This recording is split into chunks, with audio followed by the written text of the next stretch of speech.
आपली संस्कृती, आपले संस्कार सदा राहू दे आपल्या सोबत. भारताच्या महान ग्रंथांचे आणि काव्यांचे संपूर्ण संकलन. सबस्क्राईब करा तिलक.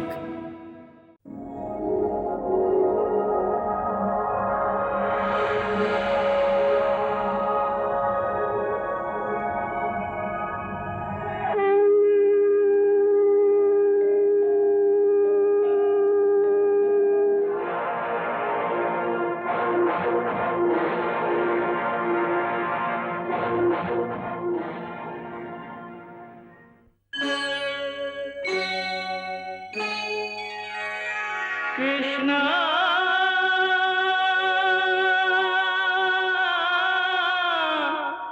कृष्णा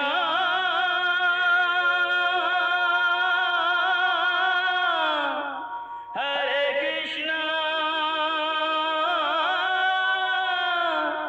हरे हरे.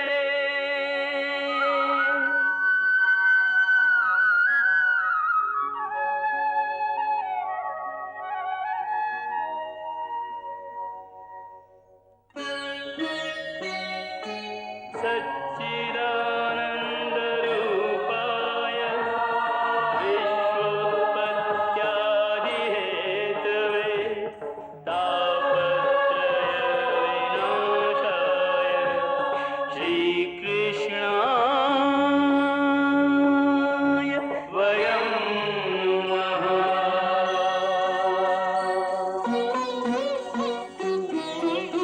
श्रीकृष्ण गोविंद हरे मुरारे, हे नाथ नारायण वासुदेव. हरे कृष्ण राधे कृष्ण राधे राधे कृष्ण कृष्ण हरे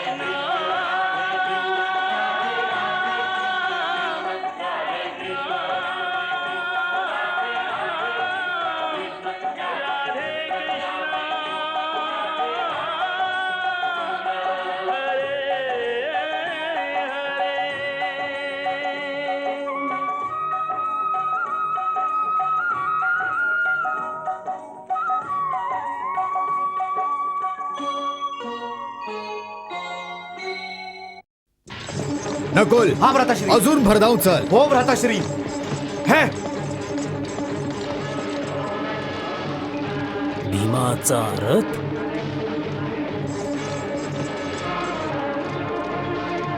भीम जिवंत आहे.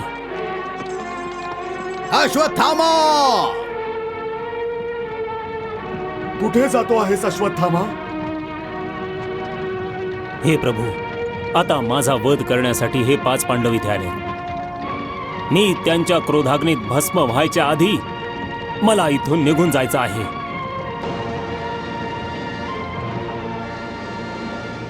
हा! थांब अश्वत्थामा, थांब थांब थांब अश्वत्थामा, थांब. केशवा, केशवा, भीम प्रचंड आवेशात आहे. अतिशय वेगाने अश्वत्थामाचा पाठलाग करतोय. थांब भीम दादा, थांब भीम दादा. आता तू माझ्या हातून नाही वाचणार. हट! या!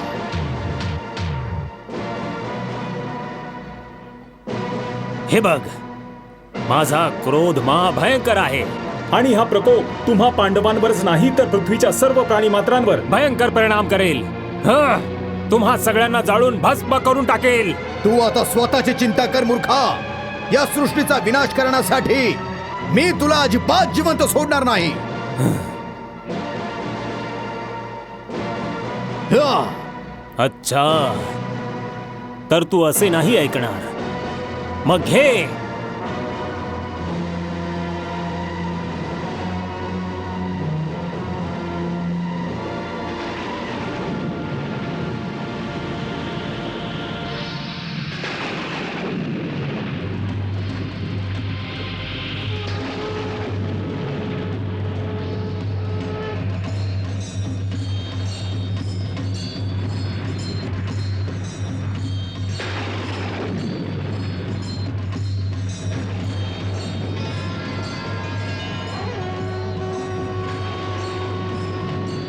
धर्मराज, अश्वत्थामा अनर्थ करायला जात आहे. त्याला माहिती आहे की या अस्त्राचा प्रयोग संपूर्ण पृथ्वी आणि तिच्या प्राणी मात्रांवर होणार आहे. तरी सुद्धा यावेळी भीमाच्या प्रकोपापासून स्वतःला वाचवण्यासाठी तो हे महाभयंकर ब्रह्मशीर अस्त्र सिद्ध करतोय.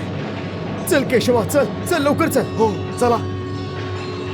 हे भीम, आता तुला आणि तुझ्या भावांना माझ्या ब्रह्मशीर अस्त्रापासून कोणीही वाचवू शकणार नाही.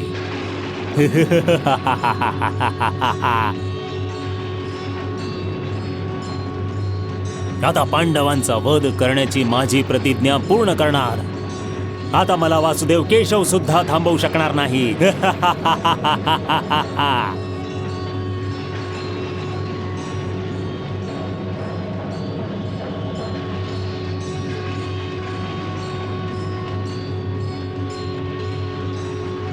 वासुदेव, हे ब्रह्मशीर अस्त्रा, जा आणि जाऊन पांडवांचा सर्वनाश कर. हा!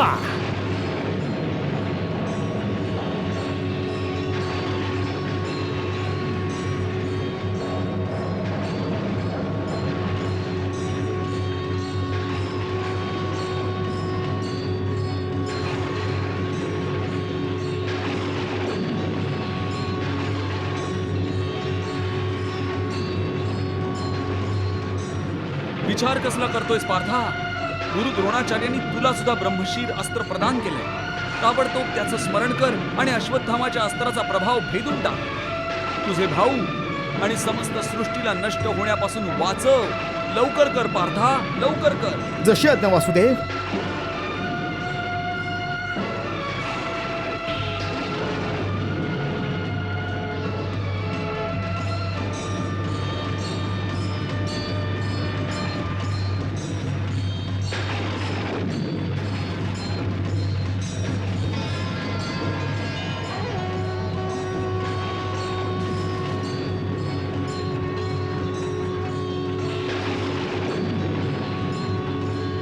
हे ब्रह्मशीर अस्त्र, मी तुझं स्मरण अगदी विवश होऊन केवळ सृष्टीच्या रक्षणासाठी केलेलं आहे. म्हणून तू अश्वत्थामाच्या अस्त्रांचं निवारण करून सगळ्यांचं रक्षण कर, सगळ्यांचं कल्याण कर.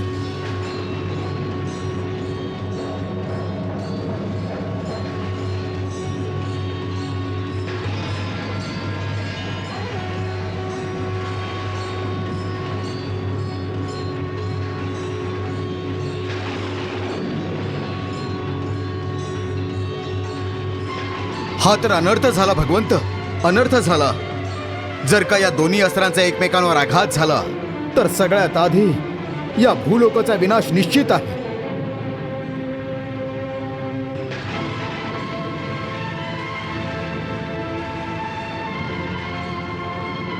आता तुम्हीच याचा विनाश थांबवू शकता भगवंत, तुम्हीच थांबवू शकता हा विनाश.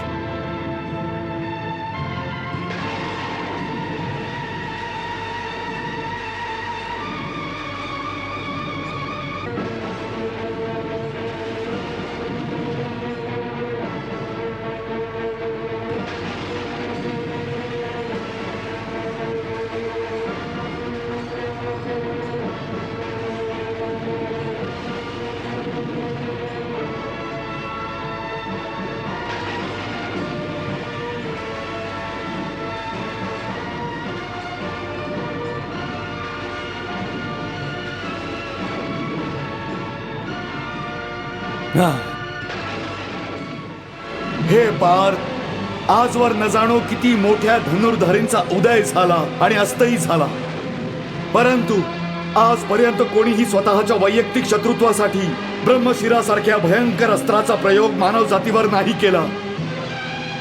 या महाभयंकर अस्त्राच्या प्रयोगाने संपूर्ण भूलोक जळून राख होऊन जाईल. सृष्टीचा विनाश व्हावा अशी तुझी इच्छा आहे का? नाही भगवान, माझी अशी कदापि इच्छा नाही. जर तुम्ही मला आज्ञा दिलीत तर मी माझं अस्त्र परत घेईन. तू तुझे अस्त्र परत घ्यावेस अर्जुन, यातच सृष्टीचं कल्याण आहे. आपली आज्ञा शिरोधार्य आहे. मी माझं अस्त्र परत घेतो आहे भगवंत, परंतु माझी तुम्हाला एक विनंती आहे की तुम्ही अश्वत्थामाला सुद्धा त्याचे अस्त्र परत घेण्याचा आदेश द्या.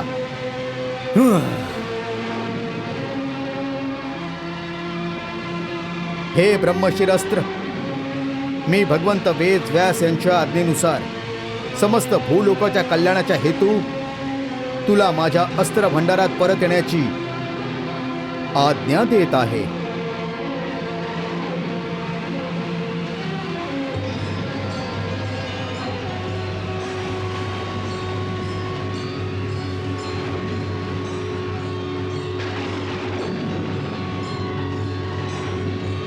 अश्वत्थामा, कुंतीपुत्र अर्जुनाने त्याचं अस्त्र परत घेतलं आहे.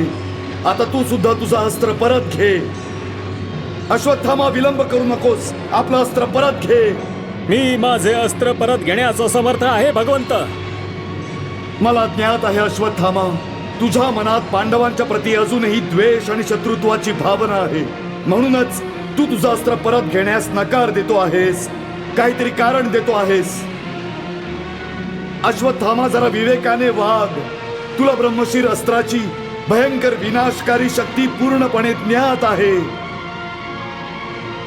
तुझे पिताश्री गुरु द्रोण यांनी तुला हे घातक अस्त्र देताना वारंवार तुला समजावलं होतं की या अस्त्राचा दुरुपयोग कधी करू नकोस, परंतु जे करायला नको होतं तू तेच केलं आहेस. तुझ्या चुकीचं प्रायश्चित्त अजूनही करू शकतोस. तुझं अस्त्र परत बोलवून घे अश्वत्थामा, तुझं अस्त्र परत बोलवून घे. हे भगवंत, मी सत्य सांगतोय. मी माझं अस्त्र परत घेण्यास असमर्थ आहे. मला ती विद्या नाही माहिती.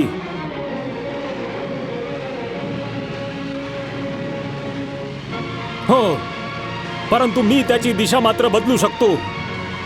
पण असं करून मला काय लाभ होणार? पांडव तर इथे मला मारायलाच आले आहेत ना.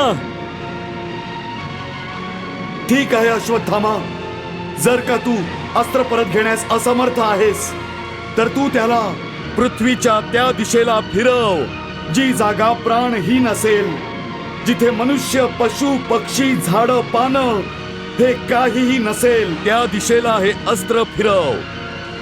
त्याच्या बदल्यात मी तुला पांडवांकडून अभयदान मिळवून देईन. पांडव तुला कधीही मारणार नाहीत.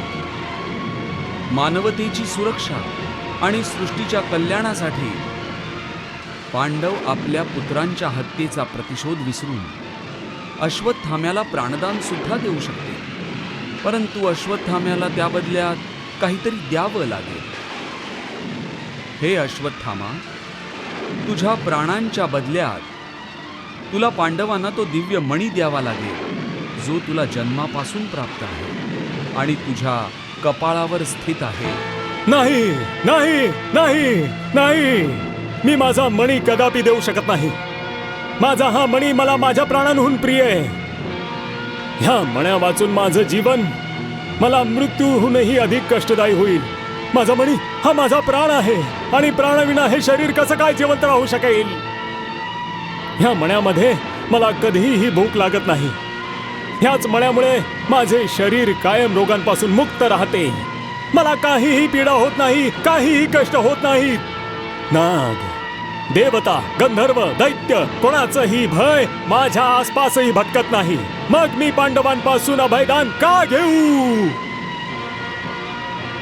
त्यांचे समस्त कुळ नष्ट करायचा मी पण केला आहे. मी त्यांच्याकडून माझ्या प्राणांची भिक्षा का मागू? मी पांडवांसमोर कधी गुडघे टेकू शकणार नाही, कदापि नाही. म्हणजे तू माझी आज्ञा पाळणार नाहीस? मला क्षमा करा भगवंत, हे करण्यासाठी मी विवश आहे. आता मी हे अस्त्र पांडवांची गर्भवती सून अभिमन्यूची पत्नी उत्तरा हिच्याकडे वळवणार आहे.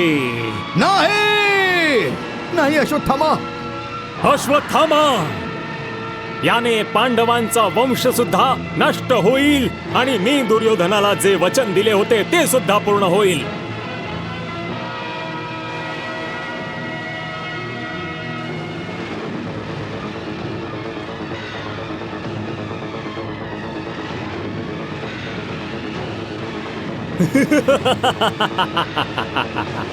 मी तुझ्या समोर माझी प्रतिज्ञा पूर्ण केली आणि तुम्ही सगळेजण फक्त बघत राहिलात.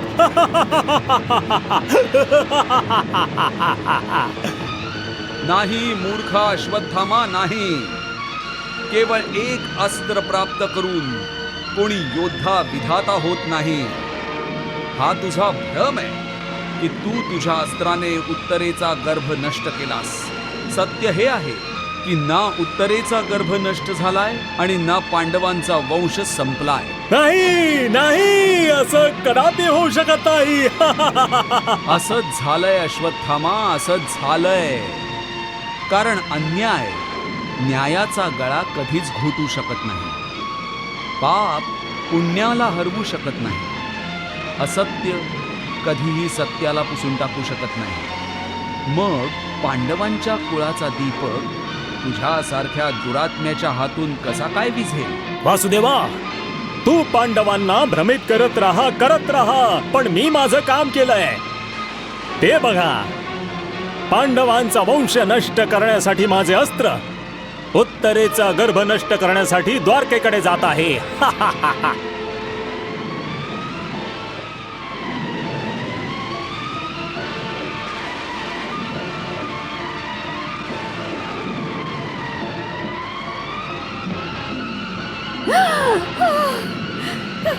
हे प्रभू, हा कसला प्रलय आला आहे. भगवान, माझी आणि माझ्या गर्भाची रक्षा करा, रक्षा करा प्रभू. पांडवांना खूप विश्वास होता ना तुझ्या शक्तीवर, तुझ्या मायेवर.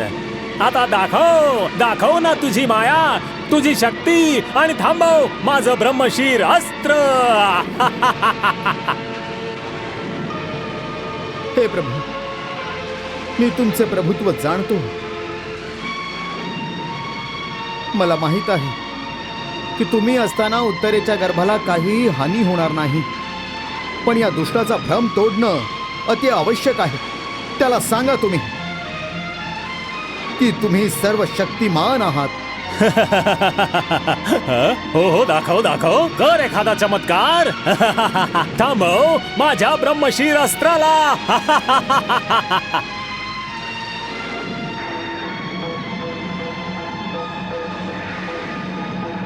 जा सुदर्शन चक्रा, जाऊन उत्तरा आणि तिच्या गर्भाला ब्रह्मशीर अस्त्राच्या प्रभावापासून वाचव.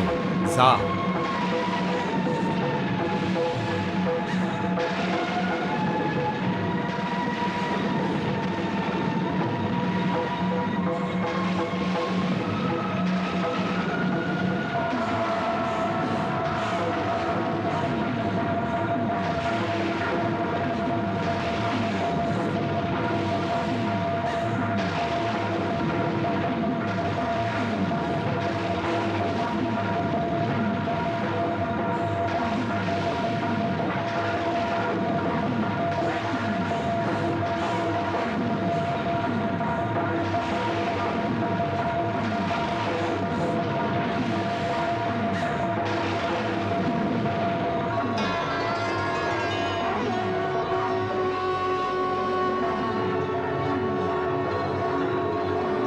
प्रणाम प्रभू.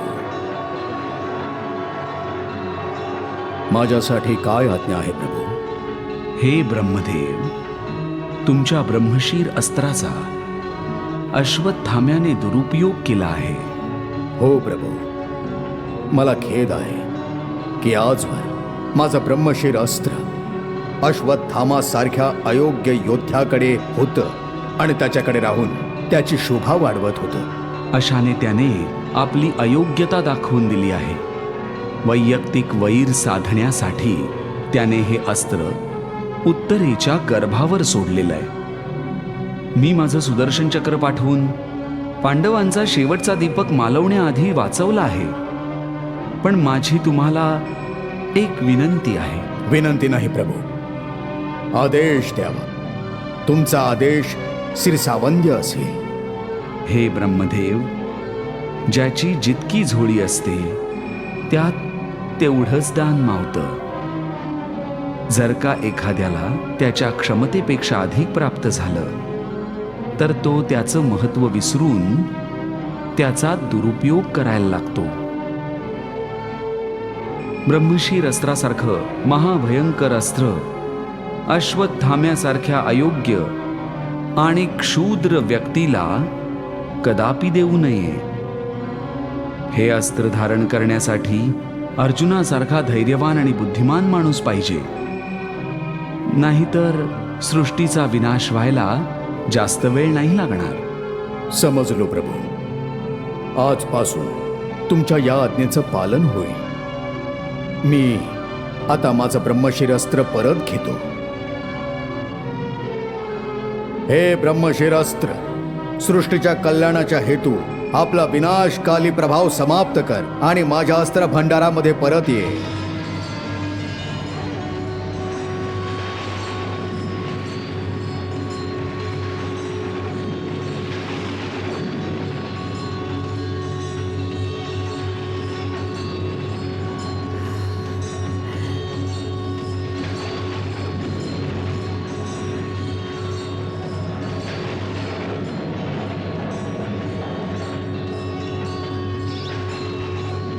नाही नाही, असं कदापि होऊ शकत नाही. माझे अस्त्र कधीही विफल होऊ शकत नाही. नाही, माझे अस्त्र कधीही विफल होऊ शकत नाही. माझे अस्त्र कधीही विफल होऊ शकत नाही. माझे अस्त्र कधीही विफल होऊ शकत नाही. नाही होऊ शकत.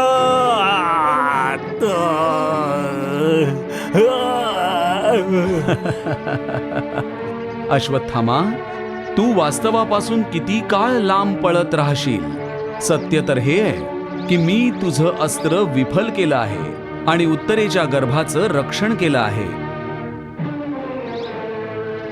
अश्वत्थामा, उत्तरेचा पुत्र जन्म घेईल आणि त्याला दीर्घायुष्य प्राप्त होईल. तो राजा परीक्षित नावाने प्रसिद्ध होईल. नाही अश्वत्थामा, तू जे पाप केलं आहेस त्यासाठी विधाता सुद्धा तुला आता क्षमा करणार नाही. तुला तुझ्या पापाचा दंड भोगावाच लागेल. अश्वत्थामा, तुझी अशी अवस्था होईल की लोक तुझा तिरस्कार करतील, तुझ्या छायेपासून सुद्धा दूर जातील. नाही, पुढची सहस्र युग तू पृथ्वीवर सैरा वैरा फिरत राहशील, पण तुला एखादं स्थान प्राप्त नाही होणार. तुझ्याशी बोलणं हे सुद्धा लोकांना पाप वाटेल. पाप नाही, तू तुझ्या पापाचं ओझं माथ्यावर घेऊन निर्जन प्रदेशात भटकत राहशील. इतकंच नाही, स्वतःचं प्रतिबिंब बघून सुद्धा घाबरशील तू. तुला स्वतःची सुद्धा घृणा वाटायला लागेल. नाही. हे अश्वत्थामा, तू स्वतःचा तिरस्कार करशील. आज तू तुझ्या या जीवनावर इतकं प्रेम करतोस ना, त्याचीच तुला घृणा वाटायला लागेल. नाही. तू मृत्यूसाठी भीक मागशील, पण मृत्यू येणार नाही तुला. नाही. हो, पण तुला मृत्यू येणार नाही. नाही मधुसूदन, नाही. असं करू नकोस. मला इतका भयंकर दंड देऊ नकोस मधुसूदन. इतका भयंकर दंड देऊ नको. अश्वत्थामा, हा दंड तुला भोगावाच लागेल. प्रारब्धाने तुझ्या कर्माचं फळ निश्चित केलेलं आहे. ज्याचं जसं कर्म तसंच त्याला फळ. भीमा, जाऊन अश्वत्थाम्याच्या माथ्यावरून तो दिव्यमणी काढून घे. आता त्याच्यावर अश्वत्थाम्याचा काही अधिकार राहिला नाहीये.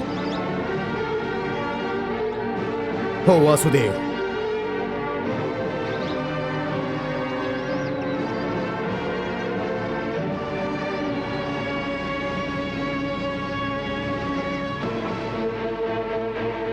अश्वत्थामा,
हा! मी या पापी अश्वत्थाम्याकडून त्याचा दिव्य मणी काढून घेतलाय.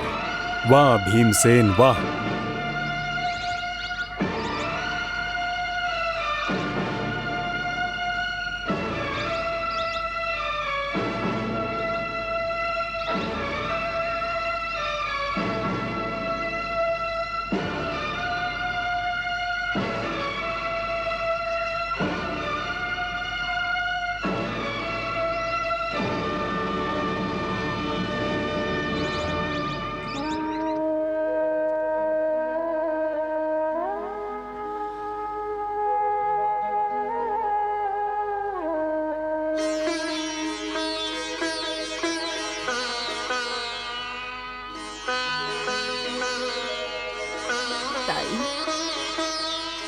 कोण?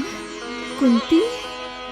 हो, खरं तर मला तुझ्याकडे यायला हवं होतं कुंती.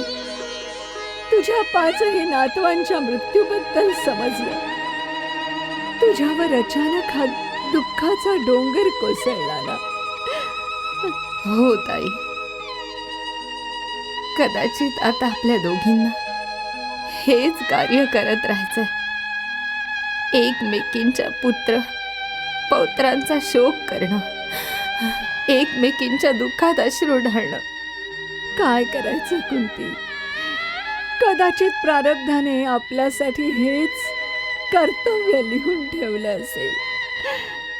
आपल्या अपत्यांना जन्म द्यायचा, त्यांचं पालन पोषण करायचं आणि त्यांच्या आकस्मिक मृत्यूवर आयुष्यभर शोक करायचा.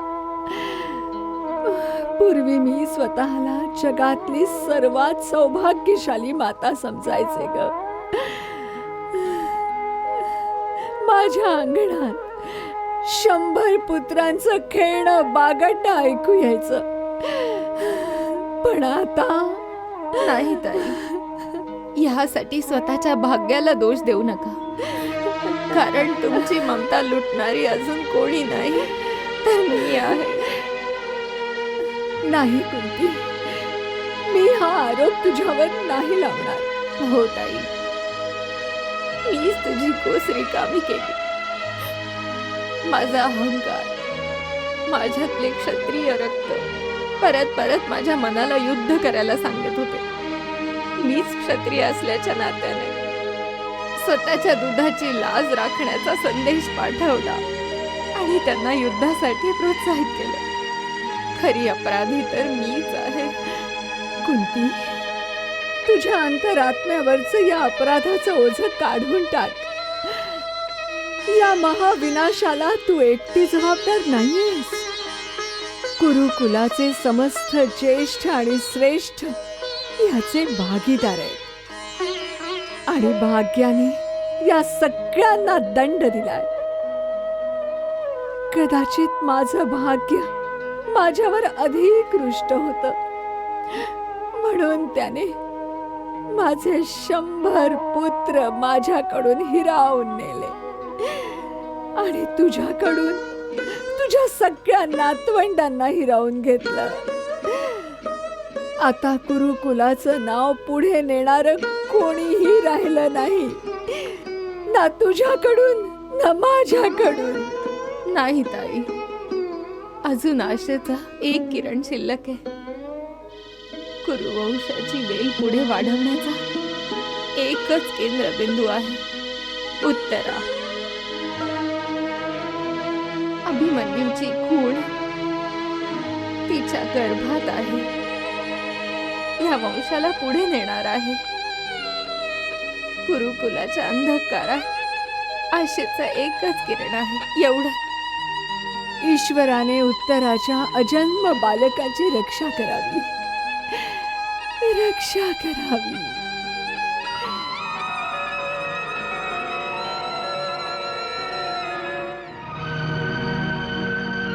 कृपाचार्य, क्रोधात भरकटलेल्या अश्वत्थामाने आपली प्रतिज्ञा पूर्ण करण्याच्या धुंदीत झोपेतच पांडवांचा वध करण्याचा प्रयत्न करताना द्रौपदीच्या 5ही पुत्रांचा वध करून जे भयंकर पाप केलंय त्या पापाचे भागीदार तुम्हीही आहात. तुम्ही पापी आहात, पापी. परंतु मी काय केलं असतं महाराणी? परिस्थितीने आम्हाला असं काही घेरून ठेवलं होतं की त्या व्यतिरिक्त आमच्याकडे दुसरा कुठलाच मार्ग शिल्लक राहिला नव्हता.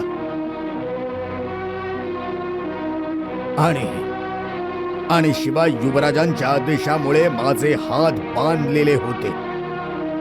म्हणूनच मी विवश होतो महाराणी, मी विवश होतो. तुम्ही विवश असायची काहीच आवश्यकता नव्हती. तुम्ही सगळ्यांमध्ये ज्येष्ठ होतात. आमचे कुलगुरू आहात तुम्ही. धर्म अधर्म जाणता, मग अधर्माच्या आधारे दिल्या गेलेल्या आदेशाचं पालन तुम्ही का केलं? का केला इतका भयंकर संहार? आचार्य, तुम्ही अश्वत्थामाची साथ देऊन आणि या संहार यज्ञाच्या पुरोहिताचं स्थान ग्रहण करून केवळ पाप केलं आहे. तुमच्यासारख्या धर्मशास्त्रज्ञानी असलेल्याकडून असा अधर्म करण्याची अपेक्षा नव्हती. आचार्य, आम्ही सगळे तर साधारण मानव आहोत.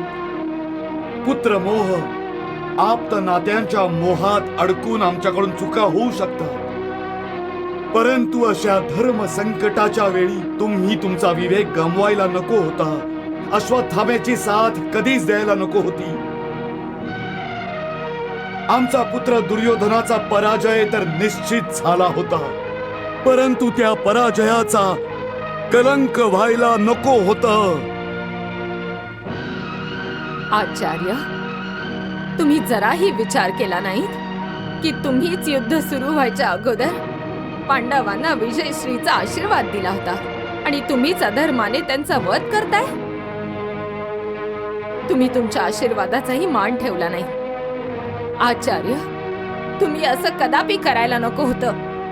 असं कदापि करायला नको होतं. थांबा आता महाराणी, थांबा आता. आता मला याहून जास्त लज्जित नका करू महाराणी. मला माझ्या चुकीचं ओझं झालंय.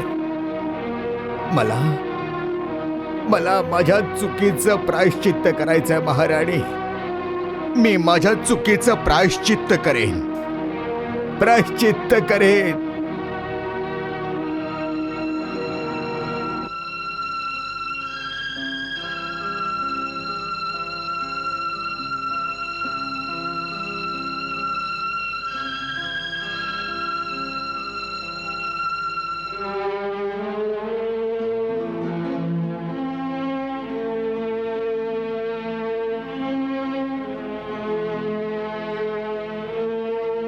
पांचाली, मी तुझ्या पुत्रांचा प्रतिशोध घेतलाय. 5ही पुत्रांचा प्रतिशोध घेतलाय ना मी? हो द्रौपदी.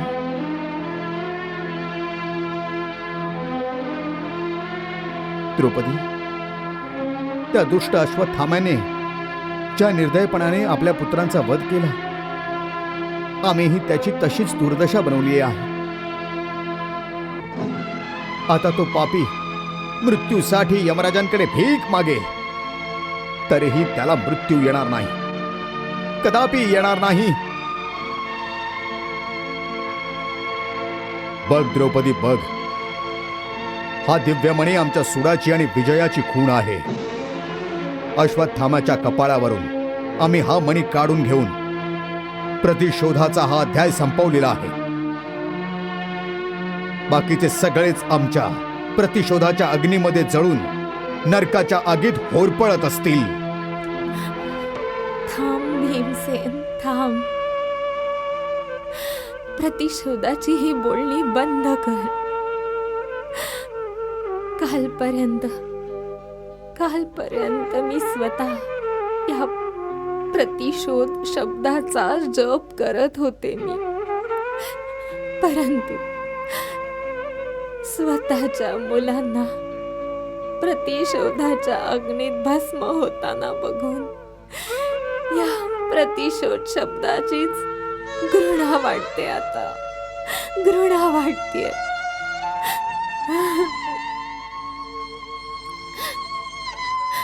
या प्रतिशोधाच्या मार्गावर चालत चालत चालत चालत मी थकले मी आता.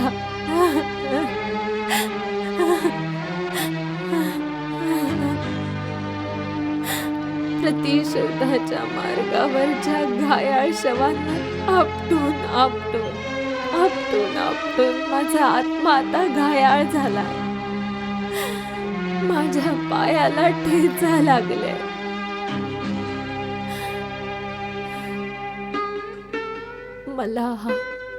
मला हा प्रतिशोधाचा प्रवास थांबवायचा आहे. शांती हवी आहे मला, केवळ शांती हवी आहे मला. द्रौपदी, अश्वत्थाम्याकडून हिरावलेला हा दिव्यमणी सुडावर लावलेला विरामच तर आहे. हा दिव्यमणी तू तुझ्याकडे ठेव. तुझ्या मनाला शांती मिळेल. नाही भीमसेन, नाही. एका आईसाठी तिच्या पुत्राहून जास्त अमूल्य कुठलाच मणी किंवा हिरा नसतो. तिच्यासाठी हिरे मोती तर तिचे पुत्र असतात. आणि आणि माझे तर आजही पुत्र हिरावले गेले.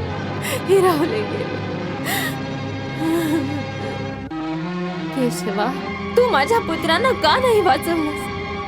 तुला माहित होतं की त्यांच्या बरोबर काय घडणार आहे.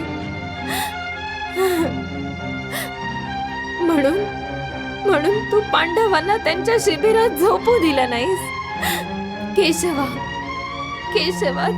तू माझं सौभाग्य उद्ध्वस्त होण्यापासून वाचवलंस. तुला हवं असतं तर तू माझी कूस उद्ध्वस्त होण्यापासून वाचवू शकला असतास. बोल केशवा, बोल.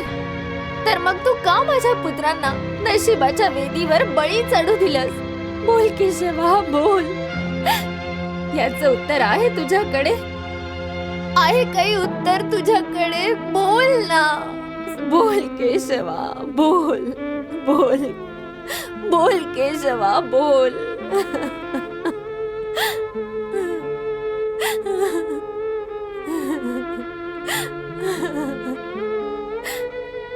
द्रौपदी, मला तुझ्या प्रश्नांची उत्तरं द्यायची नव्हती, पण तू मला विवश करणार असशील तर ऐक.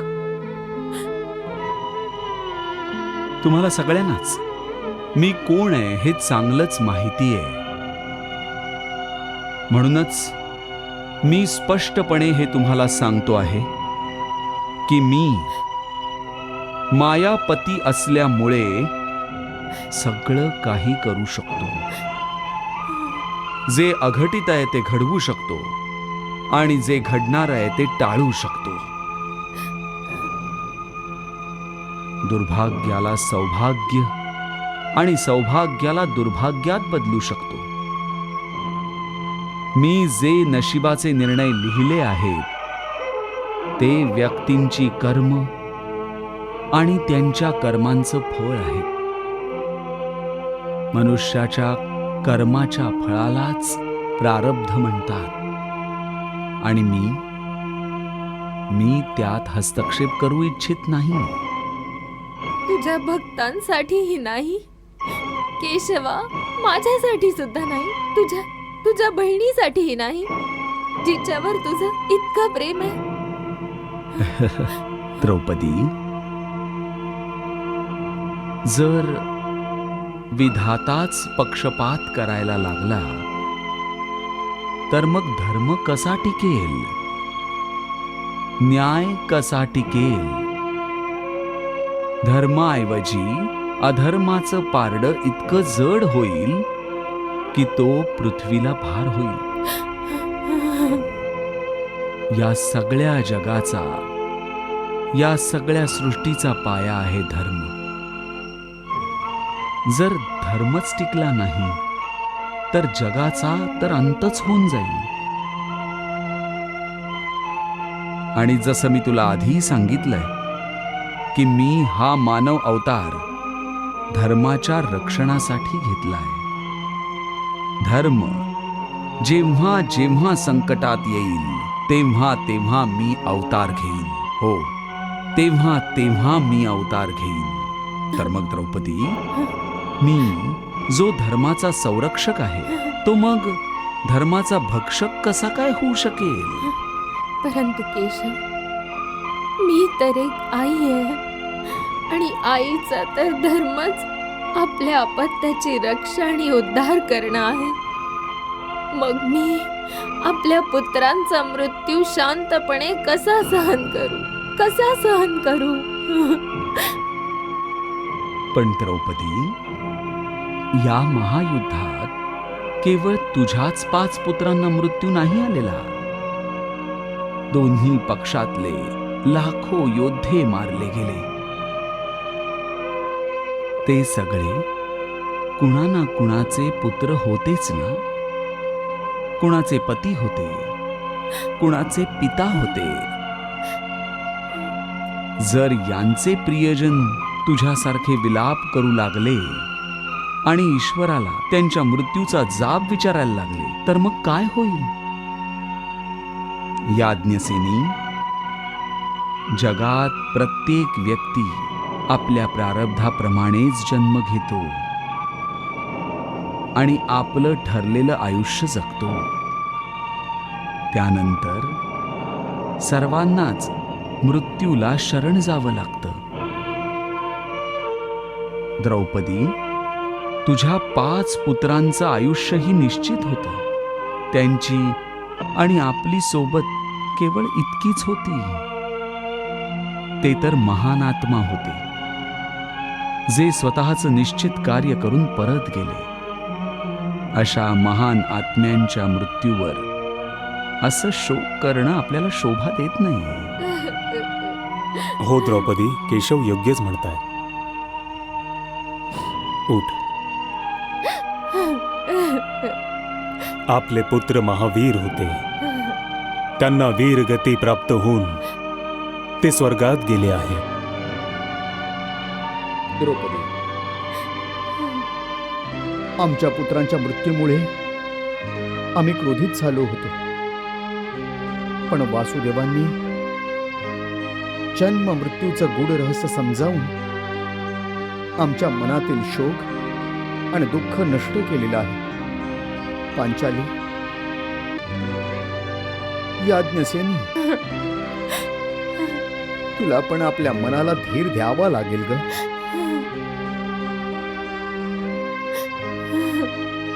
घे द्रौपदी हा मणी.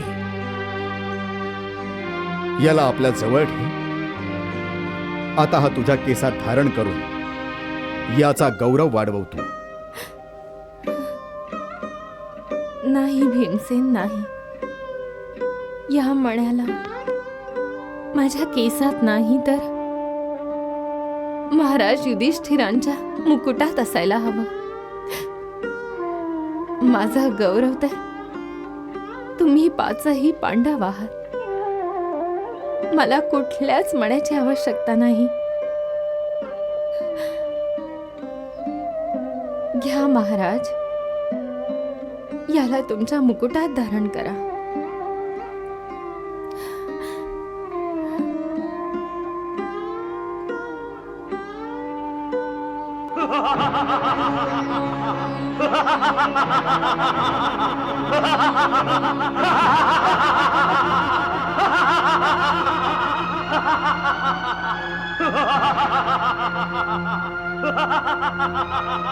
केशवा, हे इतकं मोठ्या मोठ्याने कोण हसतंय?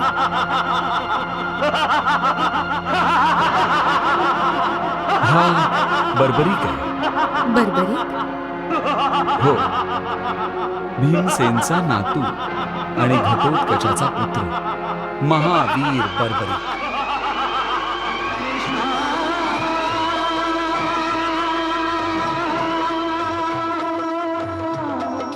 Hare Krishna